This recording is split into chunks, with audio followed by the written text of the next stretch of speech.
लोकशाहीचा बुलंद आवाज, रिपब्लिकन वार्ता, महाराष्ट्र. वेरूळ येथे तळ्यात बुडून 19 वर्षीय विद्यार्थ्याचा मृत्यू. पाय घसरून पडल्याने विद्यार्थ्याचा मृत्यू. बातमी खुलताबाद येथून.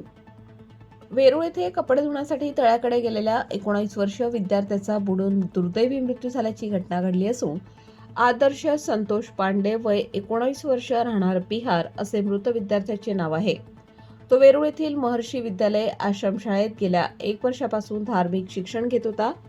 आदर्श हा आपल्या मित्रांसोबत कपडे धुण्यासाठी गोशाळेकडील तळ्याकडे गेला होता. कपडे धुत असताना अचानक पाय घसरून तो तळ्यात पडला. त्याला पोहता येत नसल्याने तो पाण्यात बुडाला. मित्रांनी वाचवण्याचा प्रयत्न केला, मात्र त्यांना अपयश आले. घटनेची माहिती मिळताच अग्निशमन दलाला पाचारण करण्यात आले. जवानांनी आदर्शला तळ्यातून बाहेर काढून मस्ती सौदागर यांच्या रुग्णवाहिकेतून प्राथमिक आरोग्य केंद्र वेरूळ येथे दाखल करण्यात आले. मात्र डॉक्टरांनी तपासणीअंती त्याला मृत घोषित केले. रिपब्लिकन वार्ता महाराष्ट्र न्यूजसाठी खुलताबाद तालुका प्रतिनिधी किरण महेर. Subscribe now and press the bell icon. Never miss an update.